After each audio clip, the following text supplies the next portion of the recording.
नमस्कार, आप देख रहे हैं खबर उत्तराखंड। मैं हूं आपके साथ तन्वी। रुक करते हैं खबरों का, लेकिन उससे पहले एक नजर डालते हैं इस वक्त की हेडलाइंस पर। अकेली रहने वाली महिलाओं को आत्मनिर्भर बना रही धामी सरकार, करीब 1.5 लाख रुपए तक की वित्तीय सहायता, पहले आओ पहले पाओ के आधार पर चयन। उत्तराखंड में देहरादून को छोड़कर जिला पंचायत अध्यक्ष और ब्लॉक प्रमुख पदों के लिए नामांकन आज, 14 अगस्त को चुनाव और परिणाम। धराली में पुलिस ने बनाया दूसरे फेज के रेस्क्यू का प्लान, आईजी एसडीआरएफ को खोज व बचाव अभियान की कमान। रानीखेत में आज से सेना भर्ती रैली, कुमाऊं रेजिमेंट सेंटर के सोमनाथ मैदान में होगी भर्ती रैली, 4 जिलों के अग्निवीरों की होगी शारीरिक परीक्षा। नैनीताल के पर्यटन कारोबार पर मंडराया आपात का साया, पर्यटक घटे, एडवांस बुकिंग 50% रद्द। उत्तराखंड में आज भारी बारिश की चेतावनी, फूलों की घाटी व रुद्रनाथ धाम में रोकी गई यात्रा। आप देख रहे हैं के न्यूज, खबरों का सारथी। और अब रुक करते हैं खबरों का, शुरुआत करते हैं देहरादून की खबर से। देहरादून से खबर आपको बता रहे हैं, जहां उत्तराखंड में भारी बारिश की चेतावनी जारी की गई है। मौसम विभाग ने जारी की चेतावनी, आपको बता दें बागेश्वर, देहरादून, टिहरी, पौड़ी में चेतावनी जारी की गई है। नैनीताल, उधम सिंह नगर में चेतावनी जारी, चंपावत में भारी बारिश का अलर्ट जारी किया गया है। तो देहरादून में देर रात से जारी है मूसलाधार बारिश, और इसी के चलते कक्षा 1 से 12वीं तक के सभी स्कूलों में अवकाश घोषित किया गया है। तो देहरादून से खबर आपको बता रहे हैं।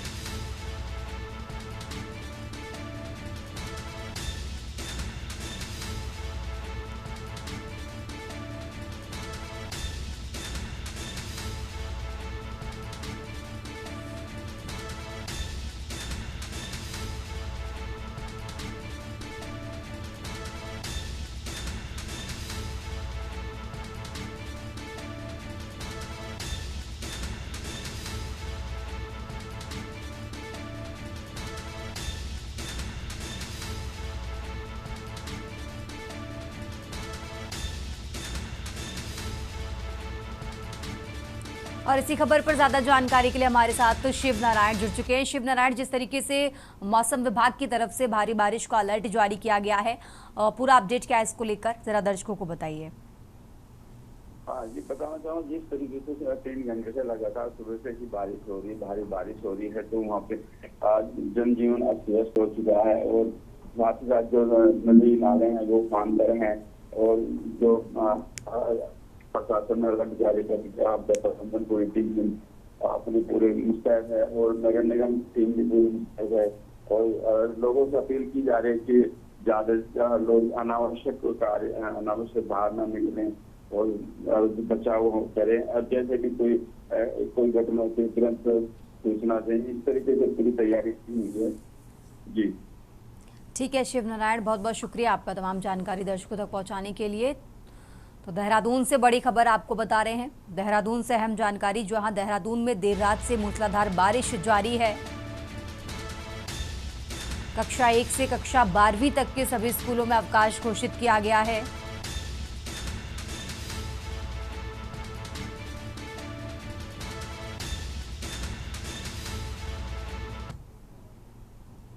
आगे बढ़ते हैं खबरों में। अब खबर खटीमा से है, जहां उत्तराखंड पर्यटन सचिव धीराज सिंह गर्ब्याल ने खटीमा के विभिन्न क्षेत्रों का स्थलीय निरीक्षण किया है। इसके पूर्व उन्होंने विकासखंड कार्यालय में संबंधित अधिकारियों के साथ बैठक की एवं योजनाओं पर विचार विमर्श कर आवश्यक दिशा निर्देश भी दिए हैं।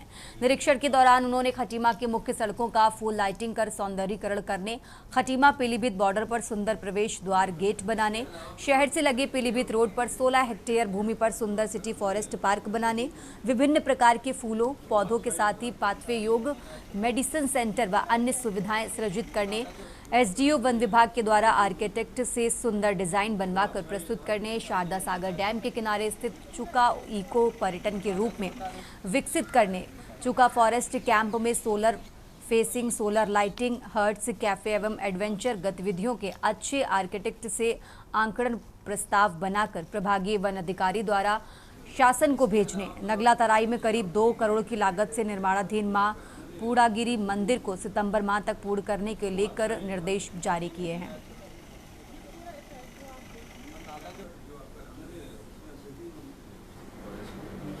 क्योंकि मैं पहले यहाँ रहा हूँ और उसके अलावा एज ए CDO भी मैंने यहाँ पे काम किया है उधम सिंह नगर में। तो खटीमा क्षेत्र के बारे में थोड़ी बहुत जो भी हमारी जानकारी है और उस हिसाब से जो मुझे लगता है कि क्या होना चाहिए, जैसे माननीय मुख्यमंत्री जी ने भी कहा है कुछ नई चीज़ें हम लोग को करनी है, तो उस चीज़ को ज़रा कंसेप्चुलाइज हम लोग कर रहे हैं।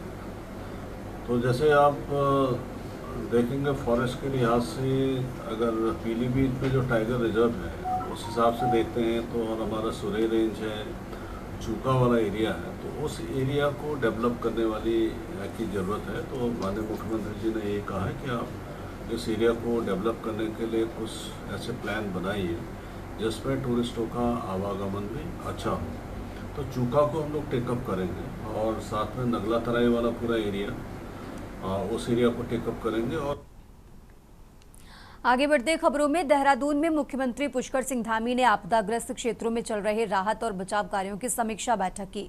बैठक के बाद मुख्यमंत्री ने वीडियो संदेश के माध्यम से राज्यवासियों को राहत कार्यों की स्थिति की जानकारी दी। उन्होंने बताया कि लगातार हो रही भारी बारिश के कारण राज्य के कई हिस्सों में भूस्खलन, सड़क अवरोध और अन्य आपदाएं उत्पन्न हुई हैं। मुख्यमंत्री धामी ने बताया कि प्रशासन, SDRF, लोक निर्माण विभाग सहित सभी संबंधित एजेंसियां युद्ध स्तर पर राहत एवं बचाव कार्यों में जुटी हुई हैं। प्रभावित क्षेत्रों में आवश्यक सामग्री, खाद्य पैकेट, दवाइयां और मेडिकल टीमें भेजी जा रही हैं। उन्होंने कहा कि सरकार पूरी तरह से सतर्क है और प्रभावित लोगों को हर संभव सहायता प्रदान की जा रही है। मुख्यमंत्री ने आमजन से अपील की कि वे किसी भी आपदा स्थिति में प्रशासन के संपर्क में रहें और अफवाहों पर ध्यान बिल्कुल न दें।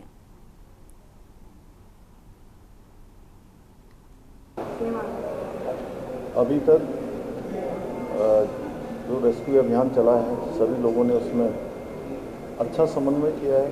कोशिश की है हर एक व्यक्ति को बाहर निकाला जाए, हर एक जो संभव सहायता है वो करी जाए। उसके तहत लगभग अभी तक 1200 से अधिक लोगों को हेली सेवा के माध्यम से रेस्क्यू किया गया और अभी भी हेली सेवा हमारी चल रही है। स्थानीय लोगों को भी निकाला गया, जो गंगोत्री धाम, हरसिल, अन्य स्थानों पर आए हुए तीर्थयात्री थे, श्रद्धालु थे, उन सभी को निकाला गया है। बिजली वहाँ पर रिस्टोर हो गई है। आप सबको पता है कि पूरी बिजली की लाइनें पूरी तरह से क्षतिग्रस्त हो गई थी। आगे बढ़ते खबरों में अब खबर देहरादून से है, जहां बिना लाइसेंस के बियर बार का खुला खेल। सुबह से देर रात तक टेबलों पर सजती शराब की बोतलें। थाने से महज 20 कदम दूर खुला खेल। राकेश फैमिली रेस्टोरेंट की आड़ में चल रहा नशे का अड्डा।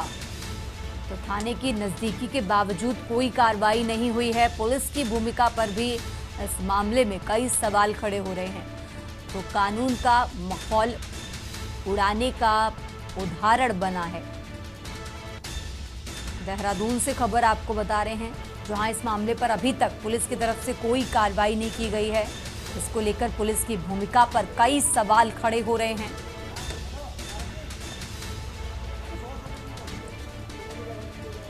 तो बिना लाइसेंस के बियर बार का खुला खेल।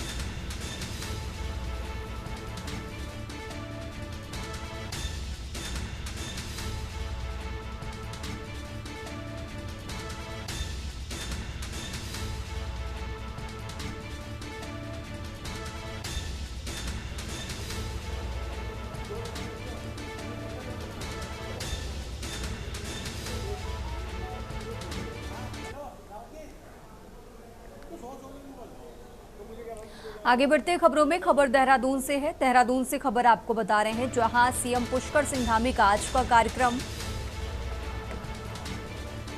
11 बजे आयुर्वेद सम्मेलन में शामिल होंगे उत्तराखंड के मुख्यमंत्री। देहरादून से बड़ी खबर आपको बता रहे हैं, जहां आरोग्य एक्सपो कार्यक्रम में शामिल होंगे।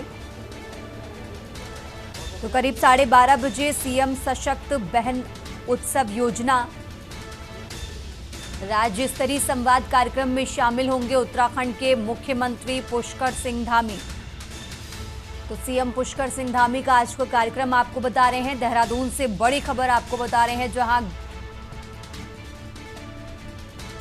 अब से कुछ देर बाद यानी 11 बजे इस कार्यक्रम में शामिल होंगे उत्तराखंड के मुख्यमंत्री। तो देहरादून से बड़ी खबर आपको बता रहे हैं। 11 बजे आयुर्वेद सम्मेलन में शामिल होंगे, आरोग्य एक्सपो कार्यक्रम में शामिल होंगे, जिसके बाद 12:30 बजे सीएम सशक्त बहना उत्सव योजना। तो राज्य स्तरीय संवाद कार्यक्रम में भी शामिल होंगे उत्तराखंड के मुख्यमंत्री। देहरादून से बड़ी खबर आपको बता रहे हैं। सीएम पुष्कर सिंह धामी का आज का कार्यक्रम।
आगे बढ़ते खबरों में, खबर देहरादून से है। देहरादून से खबर आप बता रहे हैं, जहां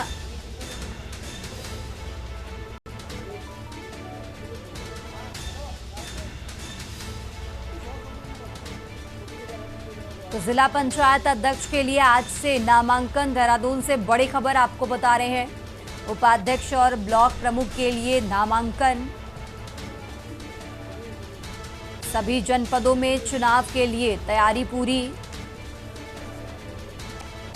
तो बहुमत का आंकड़ा जुटाने में लगे सियासी दल। देहरादून से खबर आपको बता रहे हैं, जहां कुल 91 पदों के लिए आज नामांकन। 14 अगस्त को चुनाव और परिणाम। तो जिला पंचायत अध्यक्ष के लिए आज से नामांकन।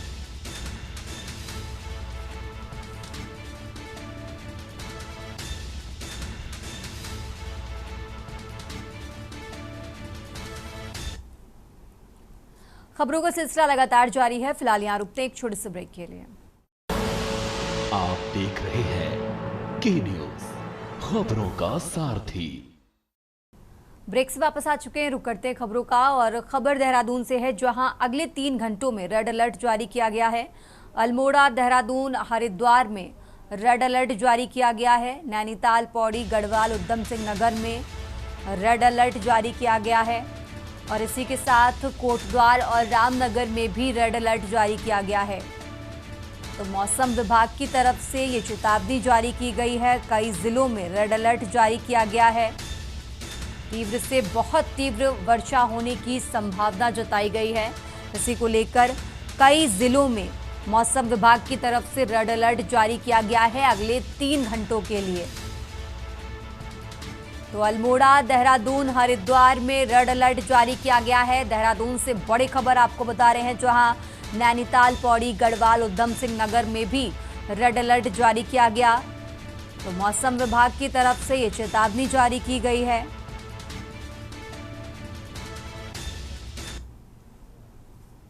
और अब खबर उत्तरकाशी से है, जहां धराली में रेस्क्यू ऑपरेशन का आज 7वां दिन है। सचिव राजस्व की अध्यक्षता में कमेटी जांच करेगी। नुकसान की रिपोर्ट तैयार कर सीएम धामी को सौंपी जाएगी।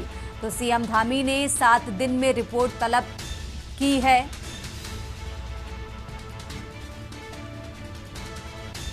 उत्तरकाशी से खबर आपको बता रहे हैं, उत्तरकाशी से अहम जानकारी आपको बता रहे हैं, जहां धराली में रेस्क्यू ऑपरेशन का आज 7वां दिन है।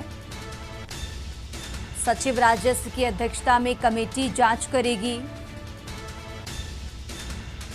नुकसान की रिपोर्ट तैयार कर सीएम को सौंपेंगे।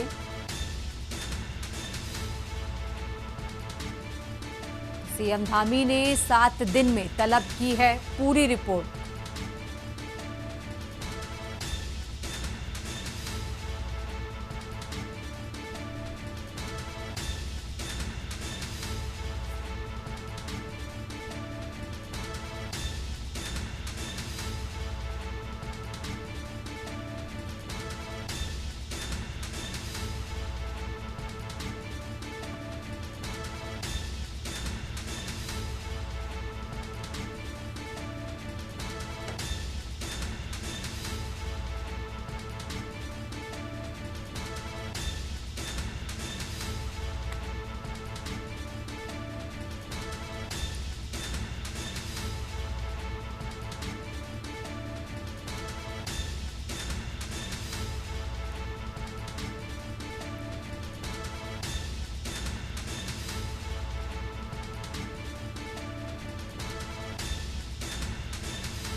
आगे बढ़ते हैं खबरों में। खबर उत्तरकाशी से है, जहां हर्षिल में बनी झील का निकाला जाएगा पानी।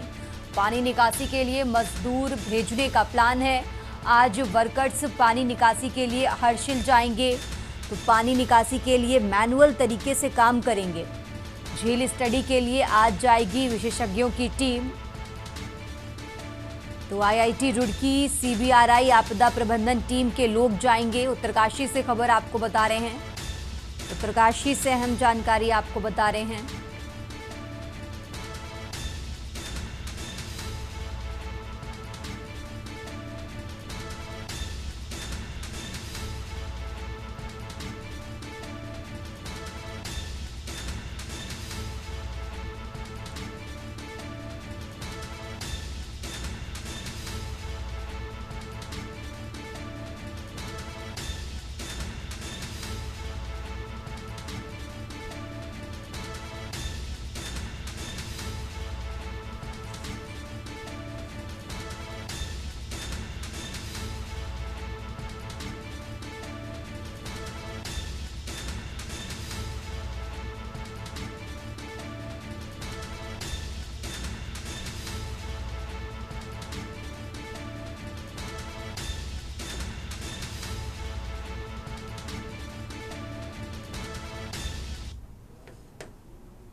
और सीधा आपको ले चलते हैं राजधानी लखनऊ, जहां विधानसभा सत्र शुरू होने से पहले सीएम योगी प्रेस कॉन्फ्रेंस कर रहे हैं। जो सदन में चर्चा के लिए आएंगे, जनता से जुड़े हुए होंगे, उत्तर प्रदेश के विकास से जुड़े हुए होंगे, उत्तर प्रदेश के युवाओं से जुड़े होंगे, उन सभी मुद्दों पर चर्चा करने के लिए सरकार तैयार है। सरकार ने अपने कार्यक्रम का हिस्सा भी बनाया है कि इन सब पर जवाब सभी विभाग उसका उपलब्ध कराने के लिए तैयार होंगे, लेकिन एक सार्थक चर्चा हो, नकारात्मकता न आए, न्यूसेंस क्रिएट करके हम लोग जनता के जुड़े हुए मुद्दों पर समय को जाया न करने दें।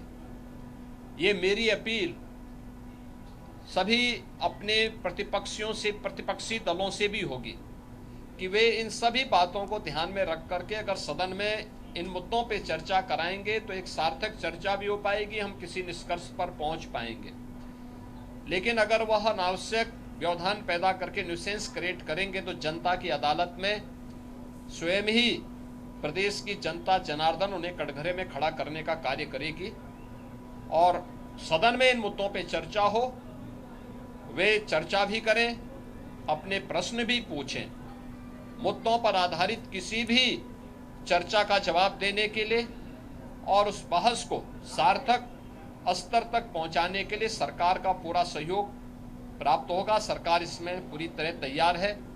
मैं एक बार फिर से उत्तर प्रदेश विधानमंडल के सदन की कार्रवाई को प्रारंभ होने के अवसर पर प्रदेश भर से आए हुए सभी माननीय सदस्यों का हृदय से स्वागत करता हूं और मुझे विश्वास है कि स्वाधीनता दिवस के पूर्व हम लोग उत्तर प्रदेश के विजन डॉक्यूमेंट को प्रदेश के अंदर चर्चा का केंद्र बना करके आम जनमानस को पहली चर्चा का केंद्र विधान भवन, हमारी विधानसभा, विधान परिषद में इस पर हो और उसके उपरांत आम जनमानस के भी हम इस मामले में सुझाव लेंगे, अलग अलग तबके के सुझाव लेंगे।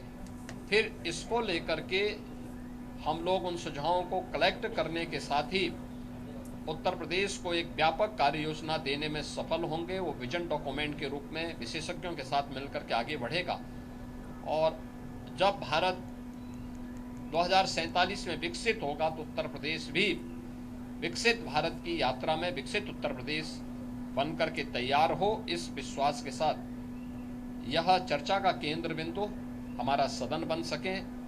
सभी सम्मानित सदस्यों से मेरी अपील होगी, इस पूरे कार्यक्रम में भाग लेने वाले सभी सम्मानित सदस्यों को मेरी शुभकामनाएं हैं। धन्यवाद। अखिलेश यादव ने 24 घंटे सदन चलाने को लेकर कहा है कि पागलपन है। देखिए, ये विकास के प्रति सरकार और भारतीय जनता पार्टी की प्रतिबद्धता है। स्वाभाविक रूप से उनके एजेंडे में विकास नहीं है। सस्टेनेबल डेवलपमेंट गोल्स पे जो गरीबों से जुड़े हुए मुद्दे थे, उत्तर प्रदेश की बेहतर शिक्षा को लेकर, बेहतर स्वास्थ्य सुविधा को लेकर, कृषि विकास की दर को बढ़ाने को लेकर, स्किल डेवलपमेंट को लेकर, रोजगार को लेकर के जब हमने 36 घंटे तक सदन चलाया था तब भी समाजवादी पार्टी ने सदन का वॉकआउट किया था। तो ये लोग, विकास इनके एजेंडे में नहीं है, इसलिए वे लोग इस प्रकार की सिर पैर की बातें बोल करके ऐसे संसदीय शब्दों का प्रयोग करते हैं जिसके लिए वे पहले से ही कुख्यात हैं।